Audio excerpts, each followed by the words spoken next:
Welcome back.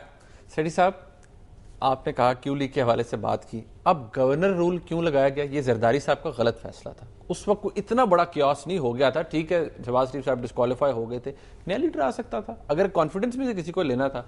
ये भी एक गलत बात है ना, जिससे जिससे उन्हें अनपॉपुलर किया। बात यह है कि नवाज शरीफ साहब ने अपने पत्ते बड़े अच्छे खेले हैं, जरदारी साहब ने अच्छे नहीं खेले।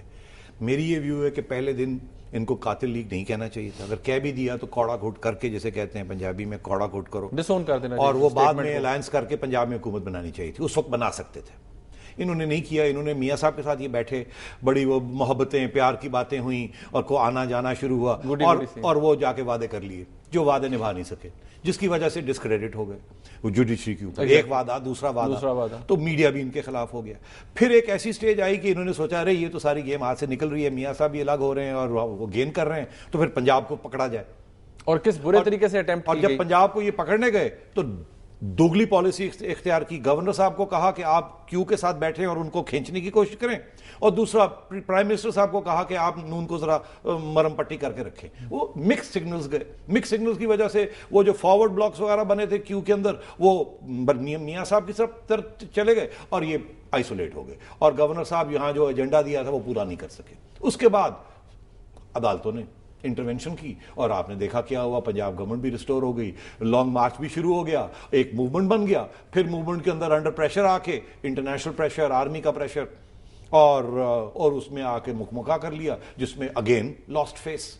तो मैं आपसे अर्ज कर रहा हूं, बड़ी मिस हैंडलिंग सियासी तौर पर की है इन्होंने, इसमें कोई शक नहीं। और इसकी वजह से एक अनपॉपुलर इनकी परसेप्शन बन गई। और जब आपने पोल्स किए तो पोल्स में क्या निकला जी, मियाँ साहब सबसे ज्यादा पॉपुलर आदमी है, जरदारी साहब सबसे ज्यादा unpopular. That tells the story कि फिर जो पॉलिटिकल एक्यूमेन है वो जरदारी साहब, वो इतनी विजन फिर नहीं है, इतना विजडम नहीं है उनके अंदर। उन्होंने he didn't play his cards well. देखिए, इसमें कोई शक नहीं है कि जरदारी साहब, जैसे कहते हैं ना अंग्रेजी में, इज न्यू टू पॉलिटिक्स।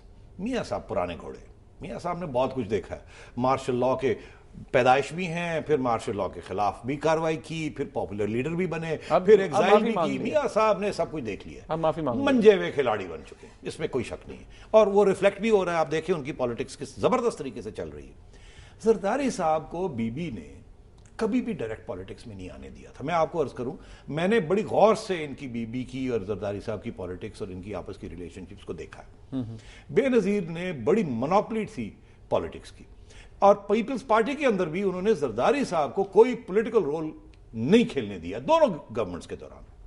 और जब वो एग्जाइल में थी और उस वक्त जरदारी साहब न्यूयॉर्क में चले गए थे, यहां तक मैं आपको बताऊं कि बेनजीर ने कभी ये सोचा भी नहीं था कि वो ये हो जाएगा उनके साथ और किसी और को ग्रूम करना है। उन्होंने किसी पौधे को उगने नहीं दिया अपने शेड के अंदर, और जरदारी साहब को भी सियासत से दूर रखा, क्योंकि एक ये भी उनको एडवाइस दी जा रही थी कि जरदारी साहब कुछ बदनाम हो गए, इनको दूर ही रखें। तो इसलिए जरदारी साहब जब इस रोल में वो आए तो उनकी पॉलिटिकल नॉलेज और पॉलिटिकल अंडरस्टैंडिंग मिनिमल थी, कम से कम थी, इसलिए ये गलतियां हुई, इसमें कोई शक नहीं। सेठी साहब, एक बात आपको याद होगा 2002 के इलेक्शंस का, मोहतरमा Benazir Bhutto, she was an exile, लेकिन उस वक्त भी प्राइम मिनिस्टरियल कैंडिडेट जो थे पीपल्स पार्टी के, वो अवीन फहीम साहब थे। मोहतरमा बेनजीर भुट्टो की शहादत होती है, उसके बाद भी जरदारी साहब अवीन फहीम साहब का नाम लेते हैं। उसके बाद आप देखें, अब जितने पार्टी के अंदर डिसेंडेंट्स मौजूद हैं जो बेनजीर साहब के वक्त करीब थे, अब वो पार्टी में कहीं नजर नहीं आते। ये गलती है। अब ये गलती है, जरदारी साहब अपनी पार्टी के अंदर भी पॉपुलर नहीं है। देखिए ना, उनकी जो लॉयल्टीज थी ना, जो लोग अब दूर हो चुके हैं जरदारी साहब से, उनकी लॉयल्टीज बेनजीर के साथ थी। अब जब एक लीडर खत्म हो जाता है, जो उनके साथ लोग चलते हैं, जो उनके जो लॉयलिस्ट होते हैं, अगर कोई नया बंदा लीडर आ जाता है, आप देखें कल आपको चीफ एग्जीक्यूटिव बना देते हैं, क्या आप जो एग्जिस्टिंग टीम होगी आपकी उसके साथ चलेंगे या आप अपने लोग लेके आएंगे? अमेरिका में जब एक नया प्रेसिडेंट आता है तो 50,000 ट्रांसफर्स और चेंजेस होते हैं, वो अपनी पूरी टीम 40-50,000 पीपल अक्रॉस अमेरिका की वो तब्दीली होती है। तो मैं आपसे अर्ज करूं, ये नेचुरल चीज है पॉलिटिक्स में। जो भी आएगा लीडर बनेगा वो अपनी टीम लेके आएगा। वो पुरानी टीम जो है, अगर उसकी अपनी फैमिली की भी हो तो वो उसमें तब्दीलियां करेगा। तो ये कि अब नहीद खान दूर हो गई या इस किस्म के कुछ लोग या अमीन फहीम दूर हो गए, ये इनएविटेबल था, ये होना ही होना था।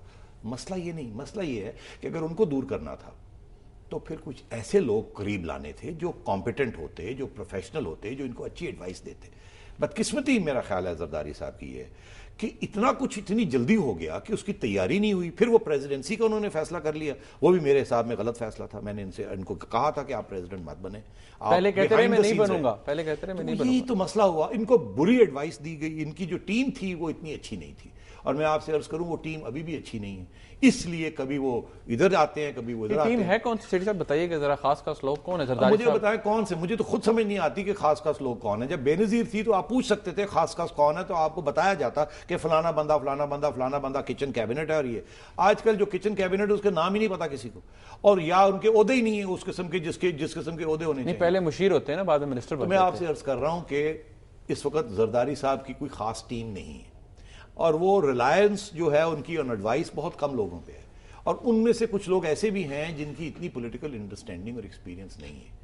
तो ये इन सब वजह से जरदारी साहब की सियासत जो है वो बड़ी कमजोर सियासत रही है, इसमें कोई शक नहीं है। और मियां साहब की सियासत ऑपोजिशन में बैठ के बेहतर रही है। अच्छा, अब आपने ये कहा मियां साहब की सियासत बेहतर रही है, लेकिन ये सारी सिचुएशन में अब जितना डैमेज हो चुका था, लेकिन इस डैमेज को अनडू करने के लिए जरदारी साहब की गवर्नमेंट को तो अभी सिर्फ 1.5 साल हुआ है, जरदारी साहब को प्रेसिडेंट बने भी अब तकरीबन साल हो गया है। अब आप ये बताइए कि ये जो डैमेज इन्होंने कर दिया है अपने साथ, वो सेल्फ डिस्ट्रक्टिव मेजर्स लेके, इसको ठीक कैसे करेंगे जरदारी साहब? देखिए, इतना आसान नहीं होता है। इतनी अब 2-1.5 साल हो गया, बड़ी अनपॉपुलैरिटी हो गई है। अब एक ही तरीका है, पहली बात यह है कि स्टेबिलिटी होनी चाहिए। ये जो मिड टर्म इलेक्शन की बात शुरू हो गई है ना, ये बड़ी खतरनाक है। इसके साथ और प्रेशर पड़ता है। इसके पीछे कौन है मिड टर्म इलेक्शन वाली बात के, कौन इससे ज्यादा तूल? हाँ, ये भी मैं अगर पहले आपके सवाल का जवाब दे दूं, पहली बात तो ये है कि जरदारी साहब की हुकूमत को 5 साल काटने चाहिए। अच्छी है, बुरी है, जैसे भी है, ये हक है उसका। ये बहुत हो गया कि हर हुकूमत जो आई पहले हमने उसको गाली गलोच दे के फौज के साथ साजिश करके छुट्टी करा दी। ठीक ऐसे ही हुआ ना जी, 2.5 साल 2 साल करके हमने फारग करते रहे। ये बड़ी ज्यादती है, ये ऐसे नहीं होना चाहिए था। अगर हुआ और उसमें सबका रोल है, ये गलत हुआ हिस्टोरिकली। ये अच्छी हुकूमत है, बुरी हुकूमत है, दुनिया का तकाजा ये है कि ये इलेक्शन होती है पूरी टर्म करे, उसके बाद अवाम निकाल दे उसको, दूसरे लोगों को ले आए। ये मिड टर्म इलेक्शन की बात जो है ये खतरनाक है, पाकिस्तान के लिए खतरनाक है। ये डिस्टेबलाइज कर देगी, और इसमें कोई गारंटी नहीं है जो अगली हुकूमत आएगी वो इनसे बेहतर होगी, कोई गारंटी नहीं है। हमारा जो ट्रैक रिकॉर्ड है जो आता है ऊपर पिछले से बुरा ही होता है। तो इनको चलने देना चाहिए। इनको कुछ ऐसे इकदाम करने चाहिए जिसकी वजह से ये स्ट्रांग हो जाएं, ये स्टेबलाइज हो जाएं, और ये हुकूमत 5 साल अपने काट ले, 5 नहीं 4 काट ले। पहली बात ये। दूसरी बात ये, क्या इनको करना चाहिए? अब इनकी देखिए, इस वक्त ये घेराव हुआ है जरदारी साहब का। ऑपोजिशन स्ट्रांग है, नवाज शरीफ साहब बड़े स्ट्रांग है, सुप्रीम कोर्ट बिल्कुल एक्टिविज्म पे आ चुका है, और यहां तक कि वो समझता है कि अब हुकूमत ही उसको करनी चाहिए। और टिल्ट जो है, सियासी टिल्ट जो है, वो जरदारी साहब के खिलाफ है, सिटिंग गवर्नमेंट के खिलाफ है, क्योंकि सिटिंग गवर्नमेंट पुरानी गवर्नमेंट की कुछ चीजों को प्रोटेक्ट करना चाहती है। मुशर्रफ के कुछ अमेंडमेंट्स, कुछ उसकी चीजें, उनको प्रोटेक्ट करना चाहती है ताकि स्टेबिलिटी हो। सुप्रीम कोर्ट मेरा ख्याल है फैसला कर चुका है कि उसको भी हमने अंडू करना है। ये इंस्टेबिलिटी की तरफ जाएगी बात। तीसरी चीज ये, अमेरिका का और बरतानिया का और इंटरनेशनल कम्युनिटी का बड़ा प्रेशर है, फलानी चीज करें, फलानी चीज फलानी। अगर जरदारी साहब ना करते हैं तो पैसे नहीं आते, पैसे नहीं आते तो बिजली नहीं होती, पानी नहीं होता, बुरी हालात हो जाते हैं और अनपॉपुलर हो जाते हैं।